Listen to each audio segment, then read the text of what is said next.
Salve, bentornati, siamo già pronti con i miei ospiti per il nostro secondo panel. Ho qui con me sul palco Benita Ferrero Waldner, già Commissario Europeo, nonché ex Ministro degli Esteri, Lord Michael Hastings, Global Head of Citizen Diversity della KPMG International, Jamie Lerner, che è stato sindaco di Curitiba ed è un grande urbanista, e Jeremy Brooks, che è presidente del Business Advisory Board di Transparency International. Allora, il tema di questo secondo panel è legato ai protagonisti, cioè abbiamo in qualche modo fino adesso affrontato il tema della sostenibilità in tutti i suoi aspetti molteplici.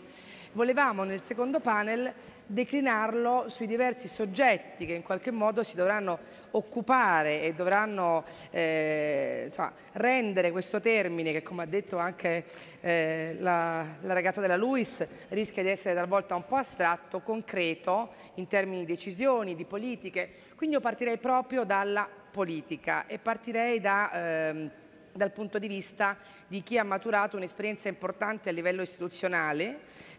Appunto Benita Ferrero Waldner è stata Ministro degli Esteri del suo paese, l'Austria, ma è anche stata Commissario Europeo e si è occupata delle relazioni esterne, della politica di vicinato in Europa.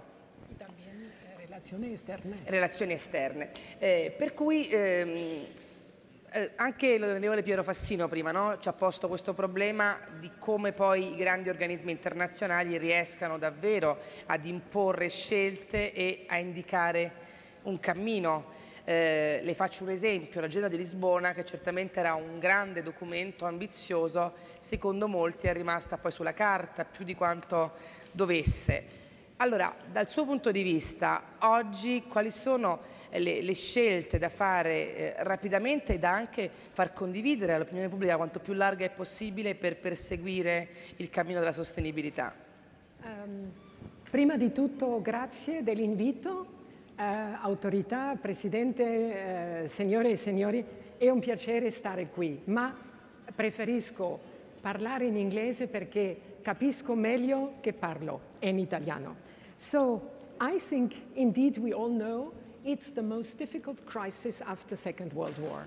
But I always think that crisis time is a time when you can really go ahead with reforms and can change the world. And I think we are, as we know, in such a difficult moment that we have to change it, otherwise we will fall into decay. That is really what I personally think. Now, what are the big challenges? Let me just refer to two important papers. One was the 2020 strategy of the European Union, coming from the European Commission, but also the conclusions of the 2030 Reflections Group, of which today we have here the Vice President, the President, Mrs. Wieke Freiberger, who has worked under Felipe González and with him and others.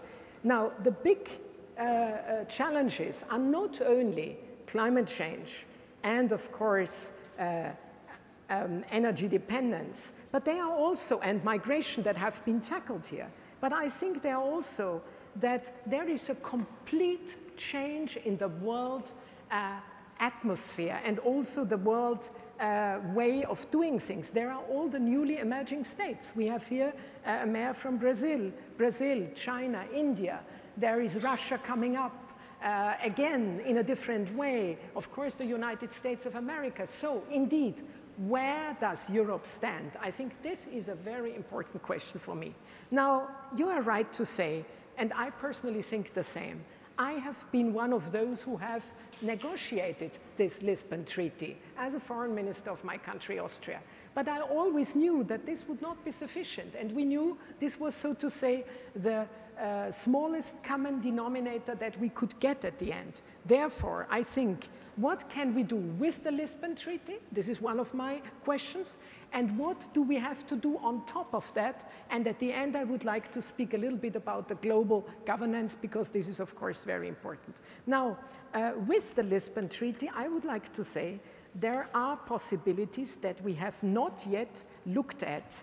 For instance, there is much more qualified majority voting, if I may be so concrete, and I think that could help of course, to come to quicker decisions, to decisions that are more united more quickly, which I think is absolutely necessary for us. Then I think the member states have to indeed be, or should be, I'm not sure they ever will, but I think they should be much less nationalistic, populistic. But of course, every politician normally thinks for the period of his legislation. Very few politicians look further ahead, and sometimes they are then voted down. That is the reality. So we also have to see this difficult reality. And the second possibility that I see, apart from the institutions that have been created, like the foreign minister, like the European Council president, is, of course, I think, a reinforced cooperation. This is a specific item that is there, that's Article 20 of the treaty, where a smaller group can go ahead. Indeed, we have that already with Schengen, we have it with the Eurogroup in a way, although it's not exactly according to the treaty. And so I think this is necessary. Now, I also tell you that having been in the different institutions nationally and also in the Commission, today I think the real solution for Europe, but I know it's a utopia, would be the federal states of Europe. I've been a federalist when I was young. Then I thought, well, this is all utopia, will never come. But I have come back. I can be a utopian federalist today. I'm out of the institutions, but I think only then, if we had really one president, one foreign minister, a parliament with two houses, the council could be the upper house and the European Parliament could be the lower house. I think that would really make a difference, and we would then be at the same playing level as United States, China, India, and so on. I know this is not there for the moment, but why not utopians? And my last point, ladies and gentlemen, because I want to be quick, is we are living in a globalized world and in a global world. We all know it. So only the European Union will not do it.